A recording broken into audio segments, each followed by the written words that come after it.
Satguru Chitananda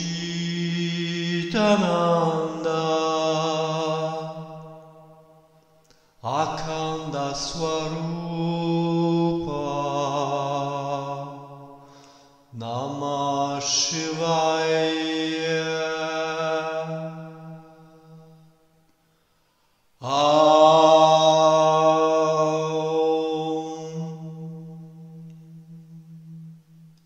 Namasté, bonjour, bonjour à tous, amis, chercheurs de vérité, chercheurs de lumière.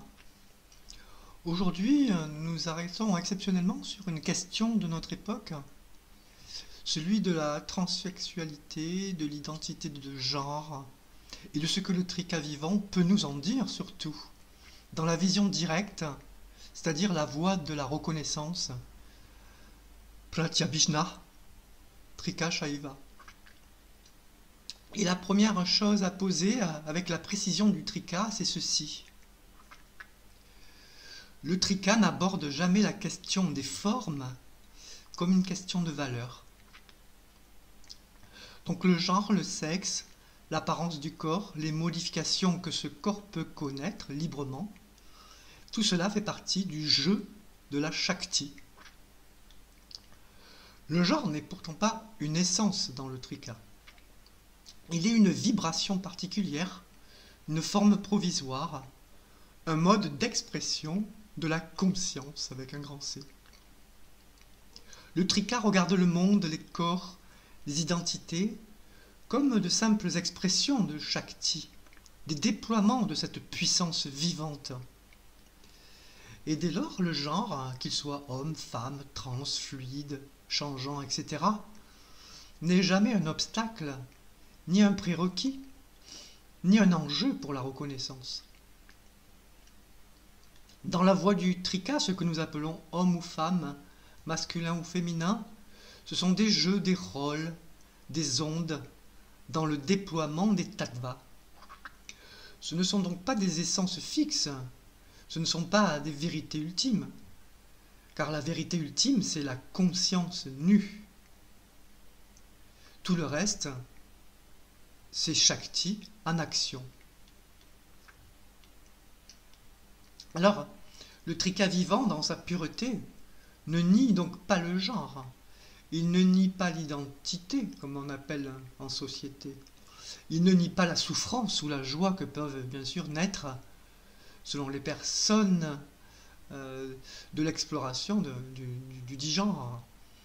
Mais le trika ne s'y arrête pas longtemps. Le trika enseigne en effet toute forme est Shakti. Toute identité, qu'elle soit assignée, choisie, transformée, est un support possible pour remonter à la source. Mais aucune identité, bien entendu, ne peut être la source elle-même. Ainsi, dans le trika vivant, le masculin n'est pas supérieur au féminin, le féminin n'est pas supérieur au masculin, le trans, le fluide, non-binaire ne sont pas non plus ni inférieurs ni supérieurs au genre classique. Ils ne sont ni plus proches ni plus éloignés de la réalité que l'homme ou la femme. Pourquoi? Parce que la conscience, la réalité, n'a pas de forme propre. Elle peut prendre toutes les formes, elle joue avec toutes les formes, mais elle ne s'y limite pas. Et c'est en cela que le trika est un chemin unique.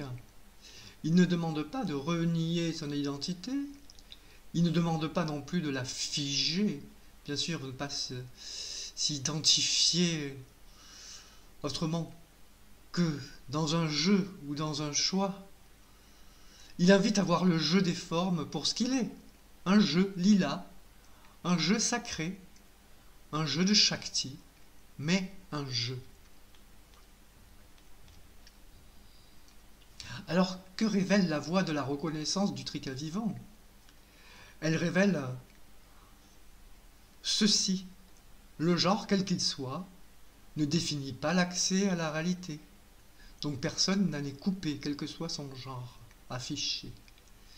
Le genre n'est pas une porte fermée, ni une clé, c'est neutre. Le genre est un support possible, mais n'est jamais le but.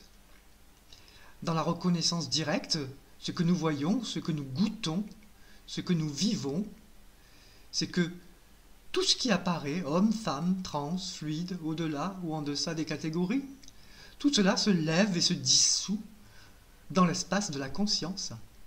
Car ce qui reste, c'est la présence silencieuse, au-delà de toute identité. Comme on dit dans certaines religions, les anges n'ont pas de sexe. Et cela ne veut pas dire nier le genre. Non, cela veut dire l'honorer comme Shakti en action, l'honorer comme une forme passagère de ce qui est, et ne plus s'identifier comme si c'était le centre. C'est là que le trika vivant se distingue de bien d'autres voies. Il ne combat pas la forme. La liberté est la règle. Il ne la glorifie pas comme ultime, car sinon ça serait être dans la dualité et s'agripper à une identification. Il l'invite à se dissoudre dans la lumière du réel, dans la reconnaissance nue. Alors,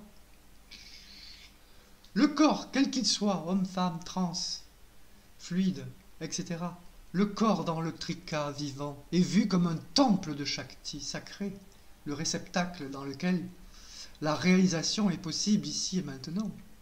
Donc peu importe sa forme, peu importe son histoire linéaire de personnage, peu importe ce qui dans le temps a changé, choisi, subi ou est offert.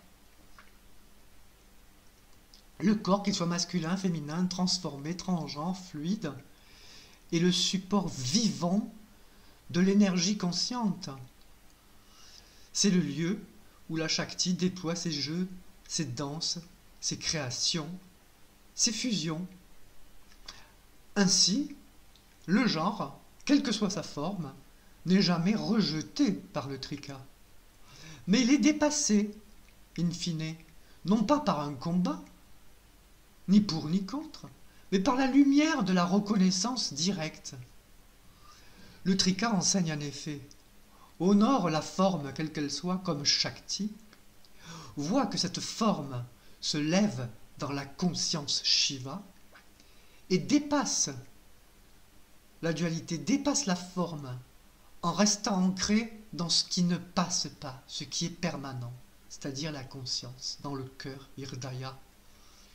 Car ce qui ne passe pas, ce qui ne change pas, ce qui ne naît ni ne meurt, c'est la présence nue, la conscience vivante. Finalement, l'être sans nom, sans genre, sans limite. Et alors, que reste-t-il? Que reste-t-il quand les mots tombent, quand les catégories se taisent, quand les identités se déposent? Ce qui reste, c'est la Shakti nue et la conscience vivante, qui brille sous chaque forme et au-delà de toute forme. Et c'est là le cœur du trika vivant. Ne pas se perdre dans la forme, mais bien sûr ne pas non plus rejeter la forme. Voir en fait finalement la forme comme un pont, une expression de l'informe. Et ne jamais oublier qu'elle vient de l'informe, du transcendant. Alors que vous soyez homme, femme, trans, fluide, sans catégorie, peu importe. Le trika vous accueille comme vous êtes. Vous êtes libre, non pas pour vous figer, pour figer ce que vous êtes ou pensez être dans l'incarnation, mais pour vous inviter à vous reconnaître dans ce qui n'a jamais eu de nom, jamais eu de genre, jamais eu de limite. L'invitation est simple. Voyez la Shakti partout, en tout, en vous, et goûter ce qui reste quand tout jeu de forme se résorbe dans la lumière. Merci, namasté. Kaila